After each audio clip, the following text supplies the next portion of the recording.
What if you suddenly slipped and fell into a pool filled with hundreds, maybe thousands of piranhas? Would your body be torn apart in seconds? Would you feel every bite? Or is everything you've seen in movies actually a lie? Today on FactLabX, we dive deep into the bloody legend of piranhas and uncover the terrifying truth of what would really happen if you faced them underwater. They're small, they're fast, and they have the most powerful bite, pound for pound, in the animal kingdom. Piranhas. The name alone sparks fear. Movies show them as river demons that can strip a cow to the bone in seconds. But is that reality? Or Hollywood? Before we drop you into that deadly river, we must understand the enemy. What exactly are piranhas? Piranhas are freshwater fish living mostly in South American rivers like the Amazon, Paraguay, and Orinoco. There are around 70 known species, but only a few are actually dangerous to humans. Most are only 12 to 35 centimeters, 5 to 14 inches long, though some can reach up to 50 centimeters. They live in muddy rivers, dense jungles, and murky waters, where visibility drops to zero. That's why fear surrounds them. We can't see them coming. A bite stronger than a T-Rex? Here's where it gets insane. A piranha's bite is 3 times stronger than its own body weight. This means, relative to its size, it bites harder than great white shark, American alligator, Tyrannosaurus rex, even the legendary megalodon. Their razor-sharp, triangular teeth fit together like scissors, slicing flesh with surgical precision. One bite is enough to take a chunk of meat clean off. Why are they seen as monsters? Because of one story. In 1914, former U.S. President Theodore Roosevelt visited Brazil. Locals, trying to impress him, trapped starving piranhas in a small river and threw a dead cow in front of him. The water exploded into a bloody frenzy. Roosevelt was horrified. He wrote, "They are the embodiment of evil ferocity." And just like that, a myth was born. But are these myths true? Surprisingly, no. Most piranhas are not vicious killers. They are actually shy, nervous fish. They mostly eat dead animals, insects, fruits, and plants. Scientists say there has never been a single proven case of a human being fully killed by piranhas. So then, what would really happen if you fell into their pool?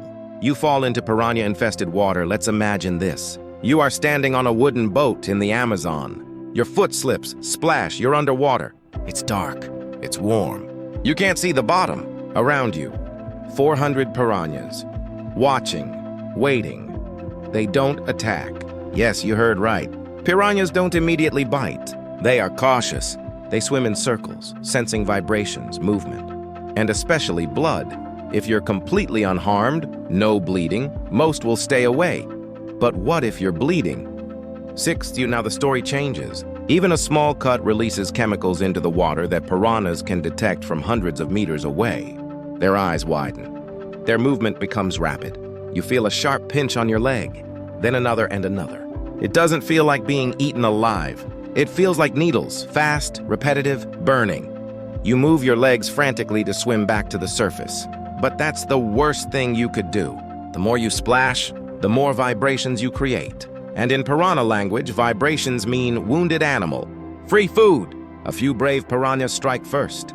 You feel quick stings, like someone poking you with needles. You reach down and feel warm water. It's your blood. You're still alive, still conscious. But the school has entered a feeding mode. Why blood drives them? Crazy piranhas have a highly evolved sense of smell. Just a few drops of blood in 200 liters of water can alert them. When blood mixes in the water, chemicals like amino acids and proteins trigger something called a feeding frenzy reflex. Their black eyes widen. Their bodies vibrate. They begin to move in one violent, coordinated swarm. Seconds 20 to 60. The bites. Multiply. Each piranha has about 32 razor-sharp teeth shaped like tiny triangles. Perfect for slicing. One bite can remove a chunk of skin the size of a coin. Now multiply that by 50, 100, or even 400 piranhas. Not all attack at once. They take turns, bite, move back, another swims in, bites, moves back.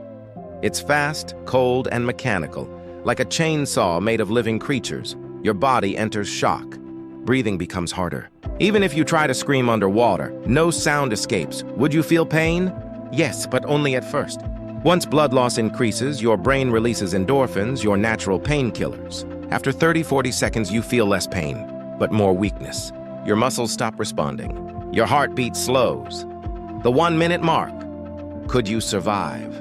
If someone pulled you out within 60 seconds, there's still hope. You would have dozens of deep cuts, significant blood loss, possible infection, trauma and shock, but you'd survive. Any longer than this, and chances drop drastically. Can piranhas strip a human to the bone? Movies show full skeletons in 30 seconds. Reality? Much different. The only scenario where piranhas can skeletonize a human is the body is already dead or the fish are starving, trapped, and desperate studies show that 300-500 piranhas could strip a small carcass in 5 to 10 minutes, not seconds. So yes, it's possible, but only under extreme unnatural conditions. Why don't they normally attack humans? Because you are too big, too strong, not part of their usual food chain. They prefer dead fish, insects, small animals, fruits and plants. Yes, some are part vegetarian. To them, you're a big, dangerous animal, not food. Where are you in the most danger? Dry season in the Amazon, water level drops. Food becomes scarce. Near fishing sites, blood, dead fish parts attract them. If you enter water with open wounds or bleeding, if locals have trapped and starved piranhas in one area, like in Roosevelt's story, can you defend yourself? Yes, but only if you react fast. Here's how. Stay calm. Don't thrash. Swim slowly toward the shore or boat. Keep your body vertical. Makes it harder for fish to surround you. Cover bleeding wounds underwater with your hand or cloth. Get out within 1 minute. What if you're stuck in the water for longer? 2 minutes. Heavy bleeding, muscle weakness, unconsciousness possible. 5 minutes. Chances of survival drop to nearly 0. 10 minutes. If piranhas are starving, only bones and tendons remain. Why piranhas are more afraid of us even, though they're equipped like tiny underwater sharks. They run away when they see humans. Experts say, if you jump into a river full of piranhas, they will most likely swim away from you, not toward you, unless they smell blood. Or unless you were already dead. Can you ever swim safely in the Amazon? Yes, millions of people do every year. Just follow these rules. Don't swim with open cuts or bleeding wounds. Avoid the water during the dry season. Stay away from fishing areas. Blood plus dead fish attract them. Don't splash wildly or panic. Swim near locals. They know the safe spots. Epic FactLabX style outro. So, what if you fell into a pool full of piranhas? If you stay calm, get out quickly, and aren't bleeding, you'll survive. But if you're trapped, bleeding, or unconscious, nature will do what it always does. Piranhas are not monsters. They're just doing their job. Would you still dare to swim in the Amazon? Let me know in the comments. This is FactLabX, where curiosity meets reality. Subscribe for more insane what-if stories. See you in the next video.